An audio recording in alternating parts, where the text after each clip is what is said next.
எப்பா சூரியன் பேசுகிறேன்ப்பா. ஜனநாயகம் சொல்லி கையை ரெண்டு கும்பிட்டு ஓட்டு முத்திரை வாங்கி சிட்டி கிராமத்தில் அதிகாரிகளை பூரா தூக்கி வச்சு பூரா கட்டடமாக கட்டி கரண்டுகளை பூரா எங்கெங்கே கண்டுபிடிக்கணுமோ கண்டுபிடிச்சி பூமியை பூரா பாழாக்கி 2ஆம் நம்பராக விட்டு பாழாக்கி வச்சுருக்கான். ஜனநாயகம் ஓட்டு முத்திரை போடுறவன், ஓட்டு முத்திரை வாங்குறவன். இப்போ புரியுதாப்பா உனக்கு? ஓட்டு முத்திரை வாங்குறவன் ஜனநாயகம் சொல்லி கணக்கு. இப்போ அது காலையில் கணக்கு வரும். அந்த கணக்கு பப்ளிக் வரையில் தான் இப்போ நீதிமன்றமே திணறும். அதான் கணக்கு. இப்போ கணக்கு அதிகாலையில் காலையில் போயிடும் கணக்கு. முக்கால் சத்தியம். எப்பா ஜனநாயகம் ஓட்டு நம்ம புளுத்திங்க அவனை ஓட்டு புளுத்திங்கம்மா. அந்த புளுத்தியை தான் பாழாக்கி வச்சுருக்கான்.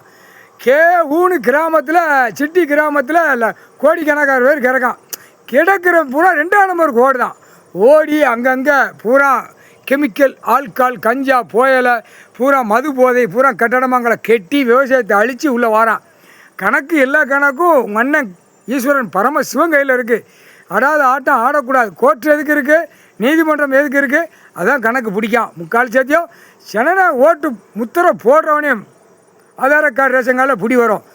ஓட்டு முத்திரை வாங்குறவனையும் பிடி வரும். இதுக்கு ஆளுநர் உட்காந்து 2 காலை கையை பிளந்து வாயை 2 உறிஞ்சிட்டு இடங்கான்.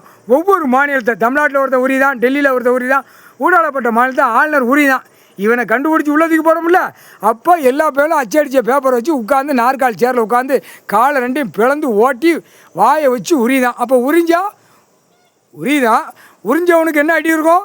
கல் சூடு. அடுத்து வாயில் கம்பி பழுக்க வச்சு இழுத்து தூக்கி எறிவான். அதுதான் கடவுளுடைய கணக்கு. அதுதான் வாயில் கம்பி பழுக்க வச்சு. எப்பா எத்தனை தண்டனை போட்டாலும் அந்த நேரத்தில் ஒரே தண்டனையில் அப்படியே மானிட பிறவி சதுரங்கள் ஆடும், சதுரங்கள் வடியும்.